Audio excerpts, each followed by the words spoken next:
एक बार दक्षिणेश्वर में दूषित पानी के कारण कई लोग बीमार हुए। ऐसे में रामकृष्ण परमहंस के स्वास्थ्य का ख्याल रखते हुए माथुरनाथ ने उन्हें कुछ समय के लिए वापस अपने गांव जाने के लिए कह दिया। जब रामकृष्ण परमहंस मंदिर छोड़कर अपने गांव जा पहुंचे, तब वहां उनके सामने एक नया दृश्य आया। उनकी पत्नी 14 साल की हो चुकी थी और वापस घर आ गई थी। रामकृष्ण की शादी 6-7 साल की उम्र में हुई थी, अतः एक बार फिर दोनों की मुलाकात हो रही थी। रामकृष्ण परमहंस ने अपनी पत्नी से कहा, अगर तुम चाहती हो कि मैं सांसारिक जीवन में वापस आ जाऊं, तो तुम पत्नी होने के अधिकार से मुझे ऐसा कह सकती हो। मैं तुम्हारी चाहत के अनुसार, यानी पत्नी के अधिकार के अनुसार तुम्हारी सेवा करने को तैयार हूँ। तुम बताओ कि तुम्हारा निर्णय क्या है। इस एक प्रश्न के उत्तर में रामकृष्ण का आगे का पूरा जीवन निर्भर था। आज सभी जानते हैं कि शारदा देवी के एक जवाब से पूरा इतिहास बदल गया। शारदा देवी ने अपने पत्नी होने के अधिकारों का त्याग किया और इस तरह वे शारदा से माँ शारदा बन गई। गांव में कई लोग रामकृष्ण परमहंस से ज्ञान वाणी सुनने आते थे, उनसे सवाल करते थे। सभी लोगों के साथ शारदा देवी भी उनके प्रवचन सुनती थी। इसी से उनके भीतर भी परिवर्तन होने लगा था। रामकृष्ण परमहंस समझ रहे थे कि यह स्त्री अपने सारे अधिकार छोड़कर हजारों लोगों की मां बन गई है। शारदा देवी बिना बच्चे जने रामकृष्ण परमहंस के आध्यात्मिक बच्चों की मां बन गई थी। रामकृष्ण परमहंस काफी समय तक अपने गांव में ही रहे।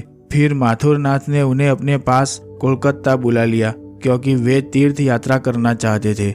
इस बार वे अपने साथ रामकृष्ण परमहंस को भी ले गए। तीर्थ यात्रा में वे अलग अलग स्थानों पर स्थित बड़े बड़े मंदिरों में गए।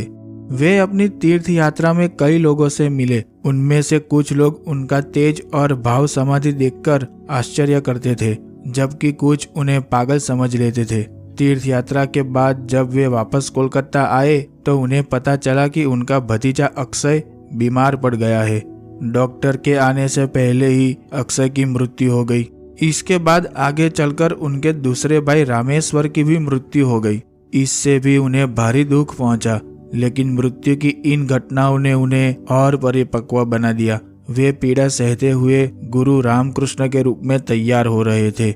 आमतौर पर ज्यादातर लोग अपनी उत्सुकतावश उन्हें देखने या सुनने के लिए आते थे, लेकिन अभी तक उन्होंने गुरु की भूमिका निभाना शुरू नहीं किया था।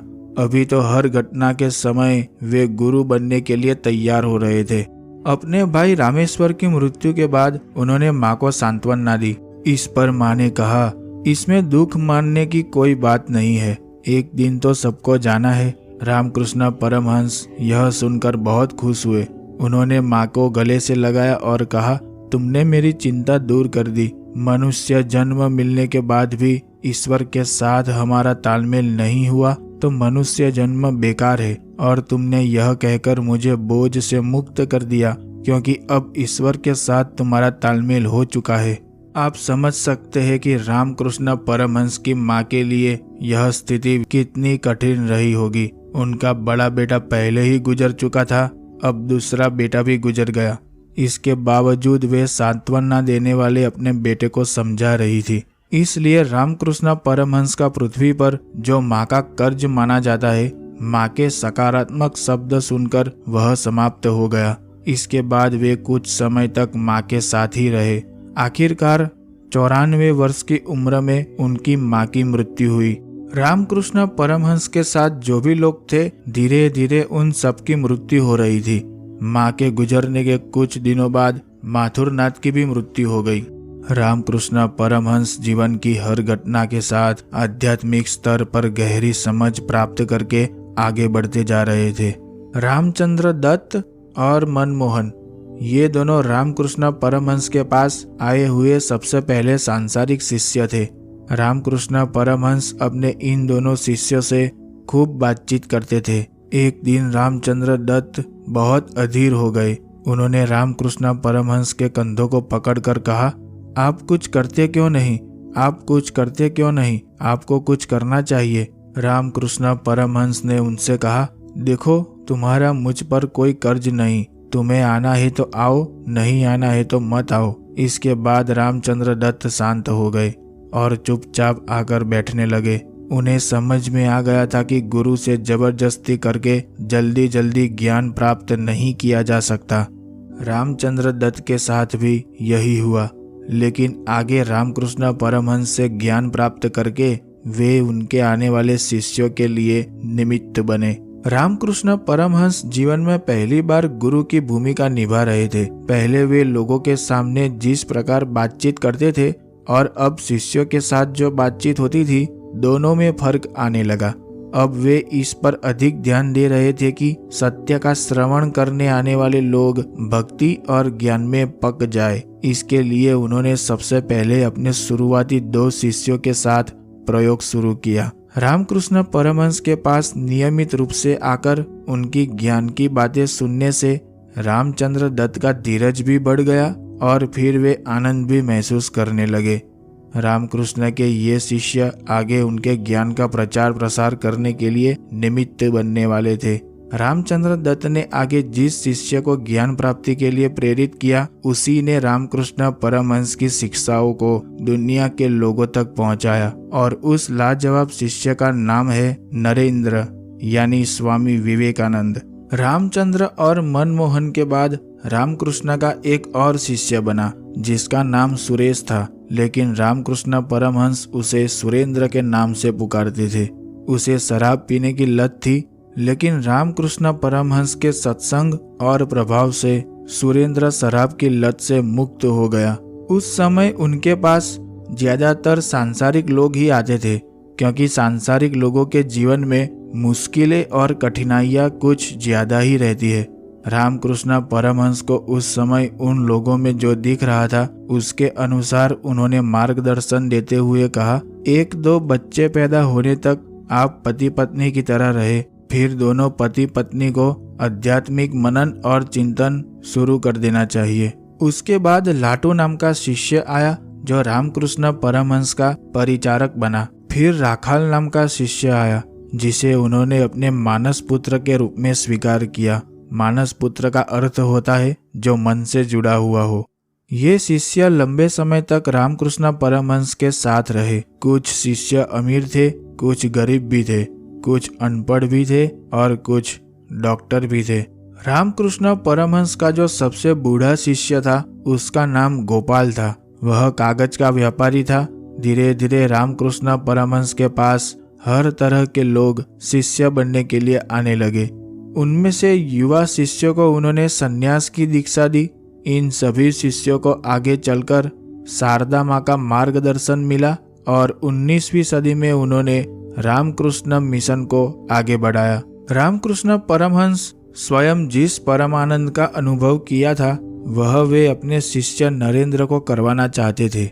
दरअसल वे नरेंद्र की 2 नावों की सवारी को तोड़ना चाहते थे। कोई भी सच्चा गुरु अपने भक्त को किसी नेता की भांति वोट पाने के लिए खुश नहीं करता और न ही गुरु को भक्त से किसी लाभ की उम्मीद होती है, क्योंकि गुरु लाभ हानि से ऊपर उठ चुके होते हैं। रामकृष्ण परमहंस ने नरेंद्र को बहुत जल्दी ही समाधि की झलक दिखाई।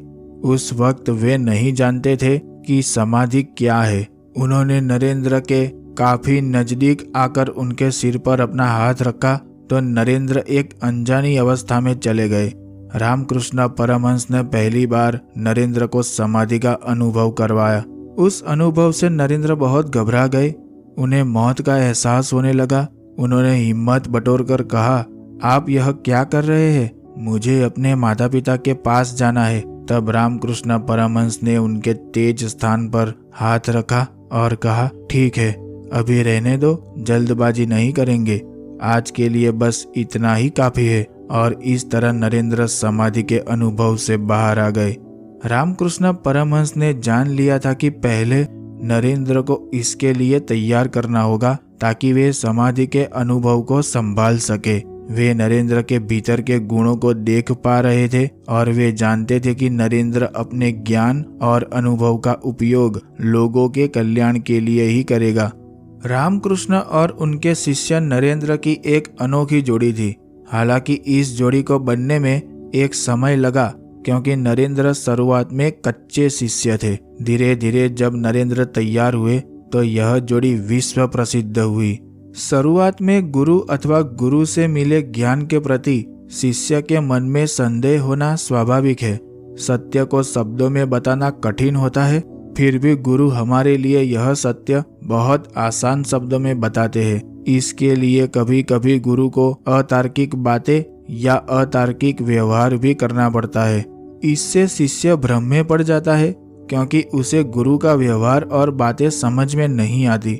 लेकिन यह विश्वास रखे कि गुरु के इस व्यवहार के पीछे कोई न कोई कारण अवश्य होता है। समय आने पर गुरु शिष्य के सामने हर रहस्य खोलते हैं। रामकृष्ण परमहंस के प्रेम को नरेंद्र समझ नहीं पा रहे थे, इसलिए अक्सर उनसे कहा करते थे, राजा भरत के साथ मरते समय जो हुआ था, आपके साथ भी वही होने वाला है। राजा भरत को मरते वक्त अपने हिरण से प्रेम हो गया था। मरने के बाद वे हिरण हो गए और उन्हें मोक्ष नहीं मिला। आप मुझसे इतना प्यार करते हैं, यह मोह आपको अटका देगा, आप मुक्त नहीं हो पाएंगे। इस पर रामकृष्ण परमहंस कहते, अरे ऐसा है क्या, मैं अभी जाकर माता से पूछता हूँ। इसके बाद वे मंदिर में जाते और बाहर आकर नरेंद्र से कहते, ऐसा नहीं है रे, माता ने बताया है कि तुम नरेंद्र के भीतर नारायण को देखते हो, इसलिए तुम्हें उससे इतना प्रेम है। जिस दिन तुम्हें नारायण दिखना बंद हो जाएंगे, उस दिन तुम्हें नरेंद्र की शक्ल देखना भी पसंद नहीं आएगा। एक दिन रामकृष्ण परमहंस अपने शिष्यों को मार्गदर्शन दे रहे थे।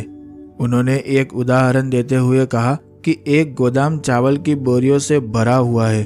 गोदाम के मालिक को अंदर कुछ चूहे दिखाई दिए। चावल की बोरियों को चूहों से बचाने के लिए मालिक को एक युक्ति सूझी।